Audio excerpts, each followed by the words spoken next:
Yes, indeed. It is called Lothric, where the transitory lands of the Lords of Cinder converge.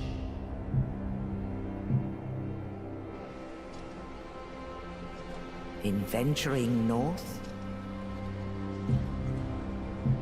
the pilgrims discover the truth of the old words. The fire fades, and the lords go without thrones.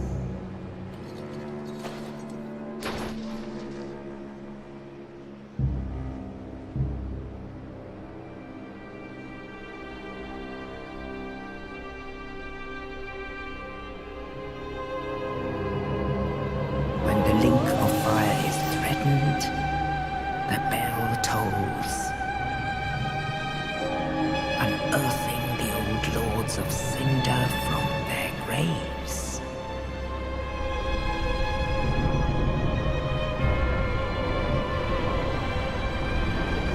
Aldrich, saint of the deep,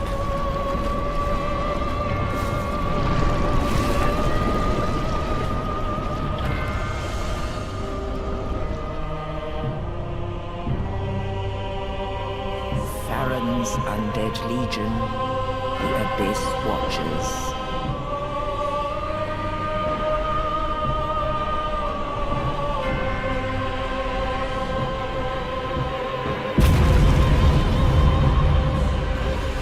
And the reclusive lord of the profaned capital.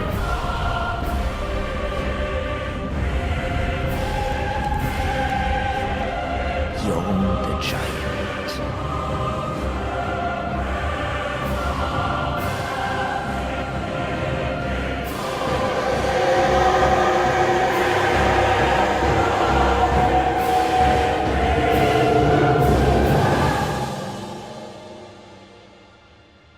Only in truth, the lords will abandon their thrones.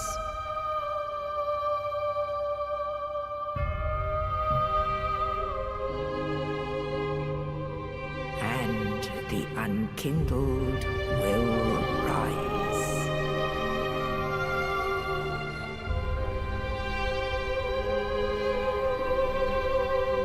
Nameless, accursed undead, unfit even to be Cinder. And so it is that ash seeketh embers.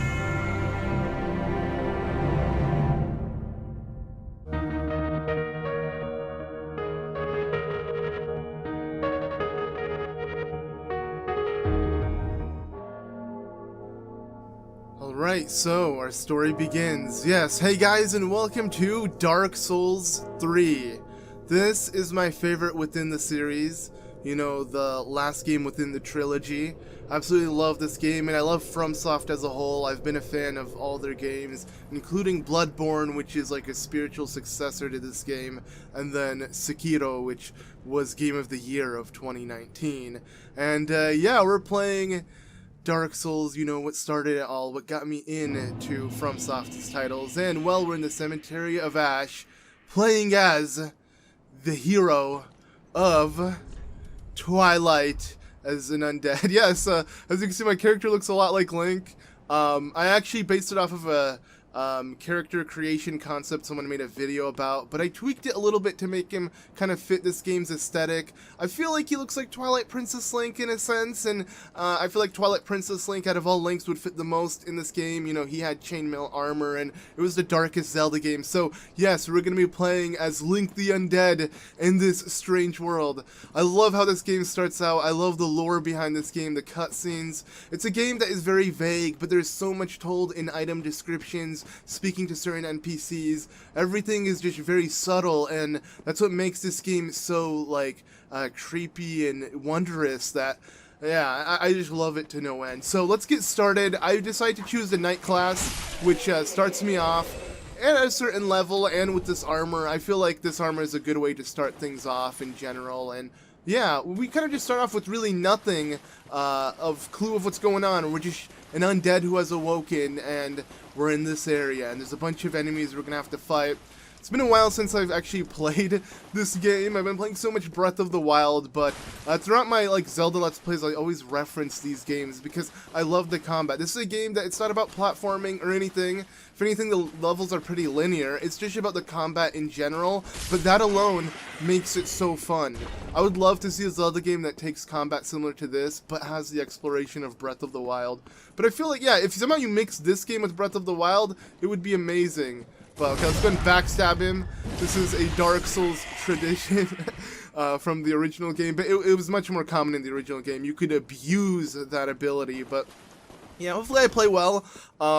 You know, I'm going to try my best not to die often. It's a game to where if you die, you shouldn't feel too bad. Sometimes something might happen, especially when it comes to bosses, that is. Don't worry, I won't be dying from these NPCs here, or rather just casual enemies.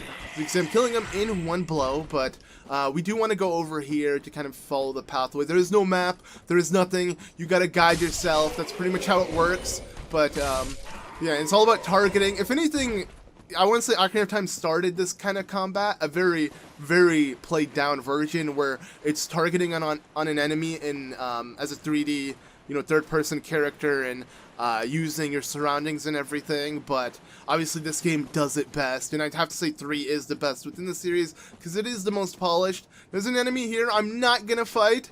This is kind of like finding a guardian early within the game, but not necessarily that. I just want to quickly pick up this item, and there is no pausing, there is no stoppage in picking up items or speaking to characters. If an enemy's behind you, and even if you talk to an NPC that halts your movement, you will get attacked.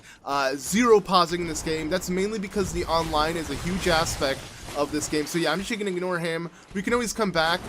Something I love about this game is the fact that you know, backtracking is really nice because there are things and stuff you'll find, not necessarily in this area of the game, but I will backtrack later on to fight that enemy. I just don't want to waste time right now. I could kill it, but it would take time, and like I said, I'm trying to de-rust. You know, I've been dead for so long.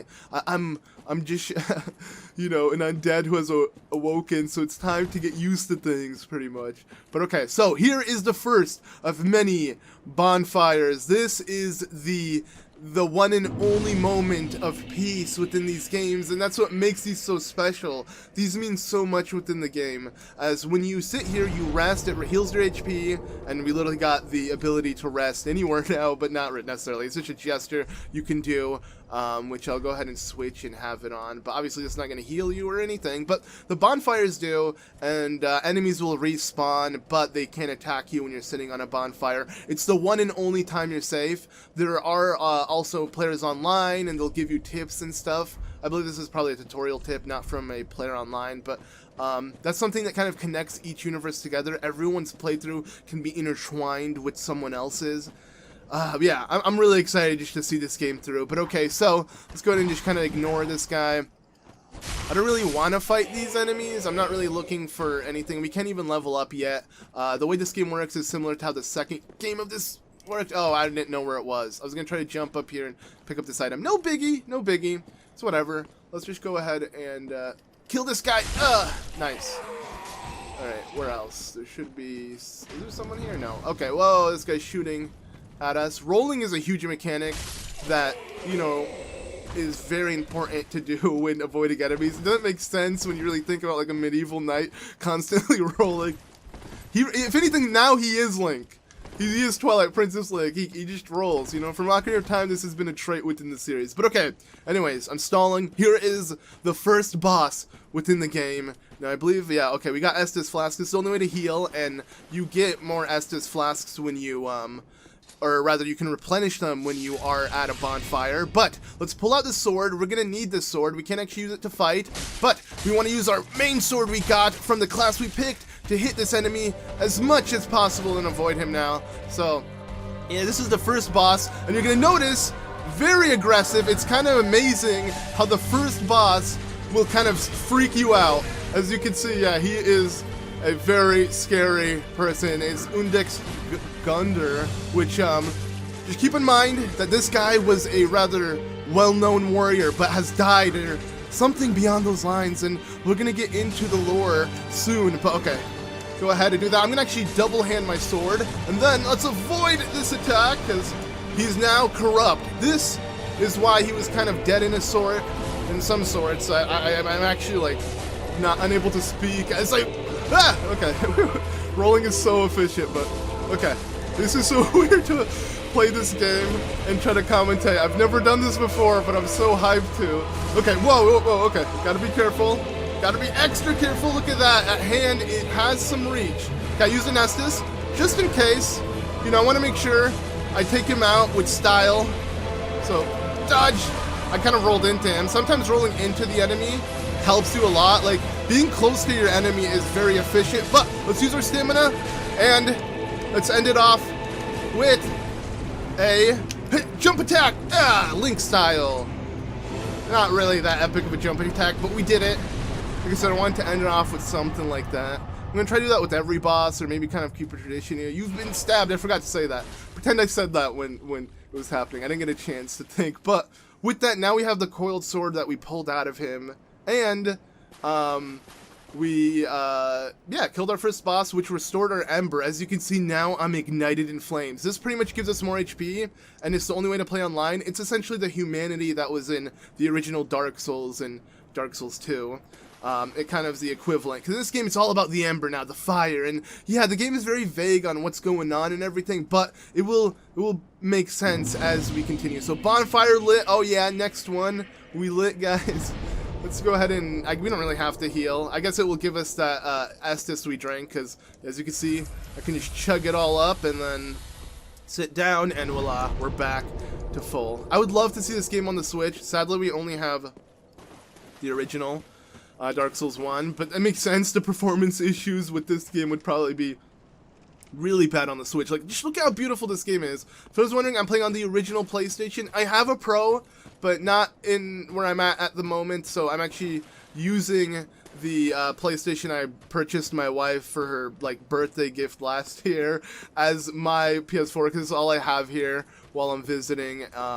But yeah, she never uses it, and it works out. It's actually like a special edition of Final Fantasy 15 version. It's Japanese, but obviously what's amazing about PlayStation is it's region locked, and you can download profiles and everything. It makes it so easy. It really, till today, PlayStation is so much more superior than Nintendo's online capability and even account profiling and just how to manage everything. It's amazing. But okay, first door open. Let's kill this guy without actually aiming at him. I want to kill this guy too. Enemies with shields are hella annoying, but no biggie. I just want to pick up this item that's all the way over here.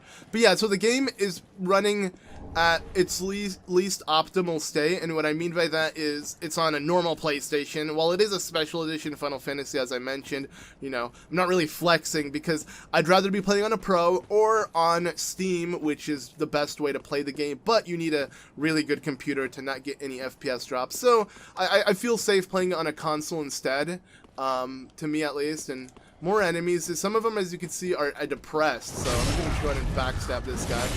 And luckily, you can't get hurt when you hit enemies. I don't even have to fight any of these guys. I can honestly ignore them all, as we pretty much finished the first tutorial. This is all essentially the tutorial of this game, and it's right up ahead here, but I might as well kill these guys over here as well. I'm just going to kill everyone in sight. Or not everyone, don't worry. I'm not going to kill every enemy within the game, but kind of show off this area, because we're not going to come back here too often. While we will be revisiting this area a ton, more so, it will just be in the center right here. This is an area you'll pretty much spend most of your game in, over here. But I do kind of want to explore the pathways around it. You know me, I'm all about the exploration and whatnot. And actually, oh wait, I just remembered this dude. Crap, wait, don't worry. I got an idea. Okay, so here is a master of the Uchikatana, which is a really sick sword. I want to try something. Now, come at me, buddy. I want you to attack me.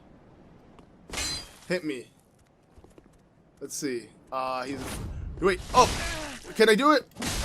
No, I'm the one who put myself in a sticky position. Okay, let's redo that. Okay, so when you die, luckily, you can pick up your souls, though you lose your ember, so you're gonna have to, you know, restore your ember again. But what I was trying to do was, I want to fight this guy, but I wanted to do it in a very, you know, cheap way that would have kind of cheesed this enemy. So the way I want to do it is, I want him to attempt to attack me like this. There we go. Haha. Now I gotcha. So that's essentially what I wanted to do. Have him fall down and die, because I didn't want to fight him. I want to be a cheap player and just let him die on his own. Now, he would have actually dropped some really good weapons and items, or I guess his attire, which is not good, but his weapon is super nice because he has the Uchi Katana.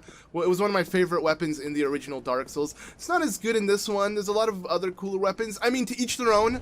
This is where everything is dependent on the player themselves, but okay. Anyways, don't worry. I can come back and pick up his item. I just need to kind of reset the world, and what I mean by that is by using a bonfire, it will have obviously all these enemies come back except him, because in this area at least, because there are a few enemies that are like special enemies, and those enemies, once they die for good. He was kind of like that. He's like a boss or slash a mini boss, but not really. He's obviously not as difficult as one, let's just say that. But with him dead, I can now, ooh, we got an ember. So let's pretend, you know, I never died now because I did get an ember, which is nice. If anything, I'd rather have the death out from the beginning so I don't feel too inclined to play super well and not die. But okay, Homeward Bone will actually take us back to our most recent bonfire. But okay, that's all good and dandy. I think we're done walking around here wasting time and whatnot. Now it's time to enter this giant shrine. Am I being chased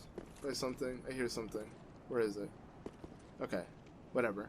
One really cool thing is music only really plays during boss battles, and that's what makes this game so creepy and ominous. Reminds me a lot of Breath of the Wild, but obviously extremely, extremely dark, and I love that. Even with how little untold lore there is, and you gotta figure out everything on your own. Yeah, everything about it. But this, my friends, is the Firelink Shrine. This is where we're going to link all the flames together. As you can see from the opening cutscene, it talked about the 4 lords, and these were their thrones, and we're gonna try to get that one. And essentially, pretty much what we are an unkindled one, which is usually a hollowed one from the original Dark Souls, and there's so many of us, and all of us are on a mission to, you know, survive, keep our humanity, and also link the fire. So yeah, here is someone like us, essentially. Let's go ahead and speak to this guy. Ah, another one roused from the sleep of death. Well, you're not alone. We unkindled are worthless. Can't even die right. Gives me conniptions. And they'd have us seek the lords of cinder and return them to their moulding thrones. But we're talking true legends with the metal to link the fire. We're not fit to lick their boots. Alright, so yeah, as you can see, pretty much what I just mentioned. Oh. Okay, there you go.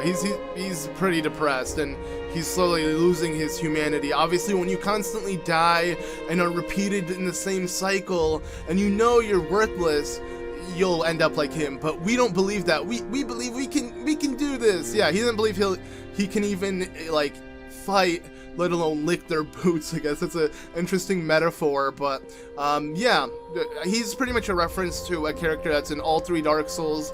It's a depressed guy who sits in the main hub area. I believe he's even in Demon Souls. I totally forgot to mention Demon Souls. I love Demon Souls. I played that. Like, I feel bad for not mentioning it for Demon Souls fans. A huge fan. It's also a great game. It's what truly started the series, actually. That is the predecessor to Dark Souls, and that is the best one of them when it comes to, like, the way they designed it. I love the way the hub worked and everything, but it's obviously the worst in gameplay, so this is the best in gameplay in my opinion. But okay, anyways, let's go ahead and speak to this old man. He's actually one of the lords, but has survived with no legs and doesn't really care. He's just kind of depressed. Let's see what he has to say. O thou unkindled, and a seeker of lords, I am Lutleth of Corland. Look not in bewilderment as I say. I linked the fire long ago, becoming the Lord of Cinder. If substantiation be thy want, set thine eyes upon my charred corpse. This sad cadaver. No need to be coy. Have a closer look. So this guy plays a huge part in pretty much getting really, really sick weapons. All the best weapons you get from him, because he will take every boss soul and convert it into a weapon. But we're gonna have to do something in order to achieve that and start, you know, trading off. And that's why you're never gonna want to consume any souls you get from bosses, unlike, you know, normal large souls you'll find to pick up. But yeah, he's a really interesting character that, you know, is very important, and we're gonna be coming back to a lot. We're gonna talk to him again. I love the voice acting. Let me just say, the voice acting is so good in this game.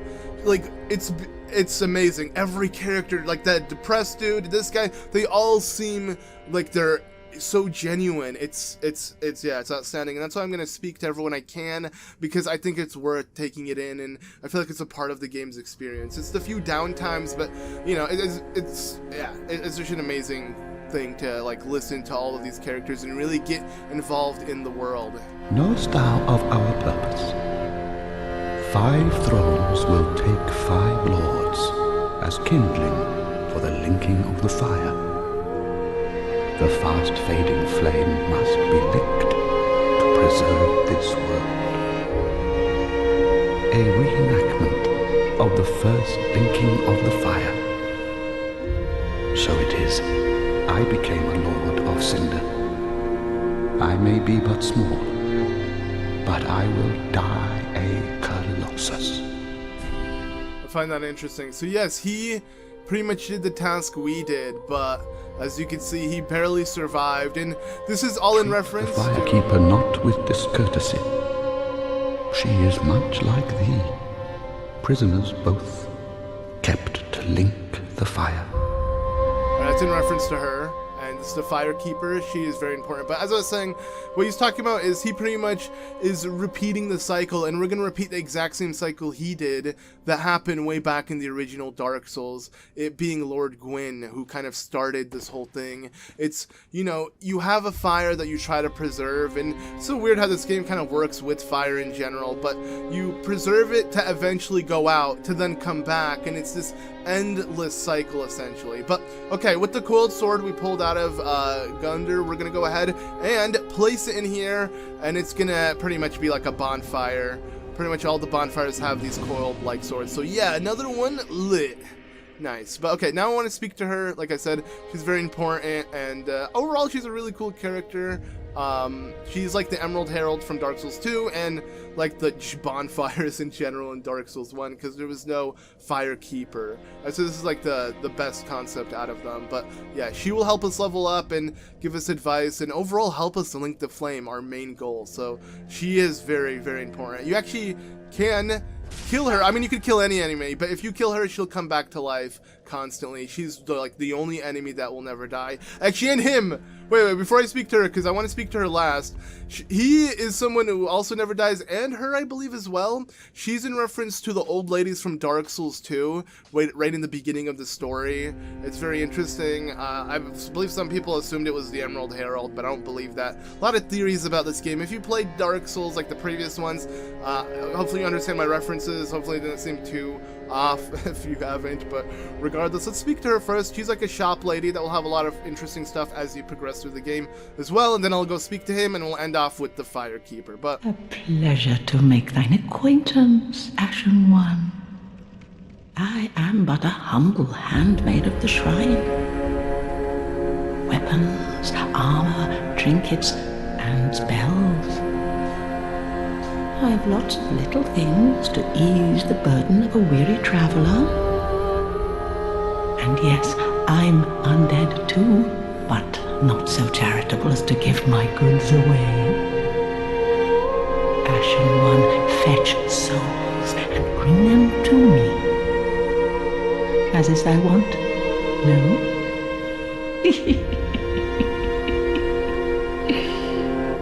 so yes, currency in this game is the souls that you get from enemies to help you level up and purchase items. Now, she actually has a lot already with her from the beginning, and I kind of want to get this chained mail, just because it kind of reminds me of Link in a sense. I won't buy anything else yet, but don't worry. We're definitely going to look into that. And be sure to bring more souls. yeah, okay, sure. And yeah, she's kind of crazy. Let's go ahead and now speak to him. Now, this guy has been around from Dark Souls 1, and I'm pretty sure it's the same guy. You could tell by how he looks, his structure. He was the exact same blacksmith that was like the main blacksmith in Dark Souls 1. He never appeared in Dark Souls 2. They kind of forgot about him and replaced him with someone else. But essentially, the game wants you to think that he survived throughout Dark Souls 2 and made it to 3, which are hundreds and thousands of years in between. It's a cycle repeating, the flame going out, coming back. So we're like, the timeline is very, very spread apart. Kind of like the Zelda timeline. There's a lot of things I'm gonna make Zelda. You know what? I'm gonna do what I did to Dark Souls with Zelda with Dark Souls. How I kept making references from Dark Souls in Zelda games. I'm gonna do the same thing with this. I think it will help, at least for fans who are a fan of Zelda, to get more familiar with the game. Even I don't know, but I can't help it. Both of these two games are of my favorite franchises. So yeah. But okay, let's speak to him. Well, a newcomer, I see. I am Andre. I serve at this shrine as a humble smith, forging weapons. You're in search of the Lords of Cinder, I trust. A toilsome journey, I'd wager. You'll require good arms. Let me smith you weapons. I am a smith, such is my purpose. Alright, and don't worry, I'm not going to talk to them, or listen to them after I speak to them at least once. I want to make sure you guys get a chance to hear their voice and just get to know each character. This is Andre, obviously, like he said, he's the blacksmith, and here you can actually allocate your Estus flasks. The blue ones will give you, like, magic per se, so if you do magic spells or, like, special skill attacks, even with your swords and whatnot, you're gonna want blue Estus. But we want the normal one, the lemonade, the pea, whatever you want to call it, this kind of Estus, because it is what heals us, and right now we are a swordsman with the shield. Pretty be careful. I know you're gonna hear that too much. I'm just gonna skip it now. But yeah, if you try killing him, he's gonna be rude to you, and I don't think he'll sell at first, or you have to do something to have these guys forgive you. But like most people in the shrine won't die, but everyone else who's an NPC will die, including pretty much everyone else, but I want to say these three characters. But okay, so that's pretty much everything there is to do right now. This place will be populated by us as we find more people and, refer them to the shrine as a safe haven, and just people will be coming in and out of it, so you definitely want to keep that in mind. Now, before I quickly speak to the Firekeeper to kind of figure everything out and get more insight on what we're doing, I want to go ahead and head back to that Master of the Uchikatana. I forgot his actual name. It's just Master something. I believe it's like literally called Master Attire when you pick it up. So if you killed him and he didn't fall down, he would have dropped his items on the floor. But if he fell, you have to just, like I said, have a bonfire, rest at it, and then his items will drop where he was previously standing. And yes, literally Master's attire. So I'm gonna go ahead and kind of show off his attire. It's not gonna be that special, as you can see. It just, is a torn up thing that he was wearing. Kind of want to see how this looks. It's not. It's actually way worse in my opinion. I mean, it is tunic-like. It's like if I could wear something on top of it, it'd be very similar to Twilight Princess Link's chainmail underneath his armor, because it's even like long like a tunic like that. But I guess I could keep it. Don't worry, all of this armor will be replaced, and there's so much armor. This is a game where it's all about fashion when it comes to being a medieval knight and sorcery and just all of this fantasy-like things. There's so many outfits, and yeah, it's always fun to customize your character. Most of the time, people have their face covered, but I'm not, because I know you look badass with your face covered, but I don't think it's worth it, because I went out of my way to make him look like Link, and I want to feel like I'm playing as Link, so I'm not really going to be wearing a helmet at all. I don't think there's a feature to have the helmet not show. I wish there was.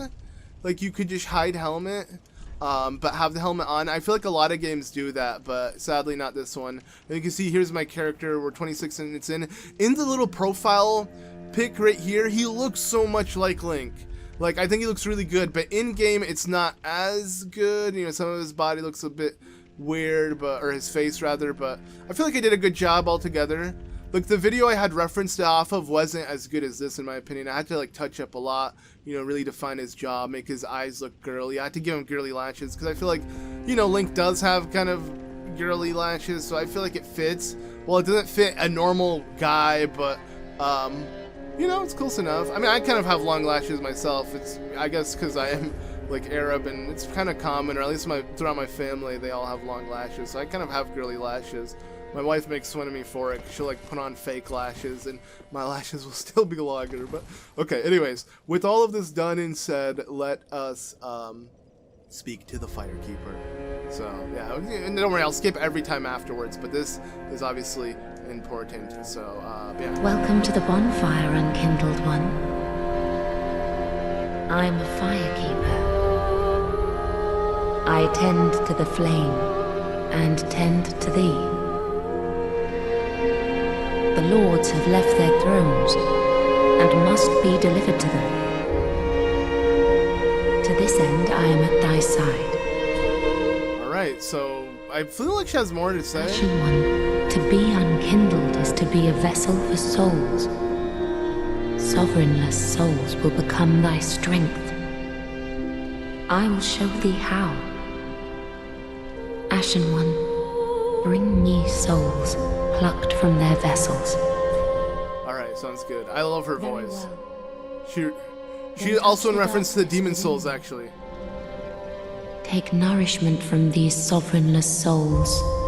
Okay, we will. So I totally forgot, because I forgot about demon souls, but if you hear her in the background, you can hear, like, whispering some kind of spell, and she'll help us level up. So Demon Souls was the first game where you went to a maiden of sorts. It was also someone who was actually completely blind. Her eyes were, like, you know, filled with some kind of cement or mud or something, so she had no eye sockets. This one is just wearing a mask, and it kind of, like, darkens everything, and we'll learn a little bit more about that. Even we saw in the intro that you could see her put it on, because this is her whole life's purpose, being the, you know, Firekeeper. But okay, so yeah, we always have to go to her to level up. Obviously, I'm a strength person build. There's so many ways to build your character, and there's certain weapons and stuff that you're gonna want to have certain attributes in, but if you know me in any RPG, I'm all about just raw damage and being a tank,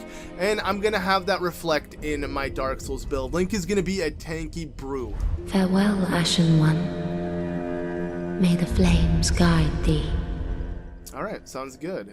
And what is cool is there's some gestures you can do that will there you go, like, that will make her move around and stuff. I think it's really cute. I wonder if I bow. I think she bows. Yeah, look at that. I love that.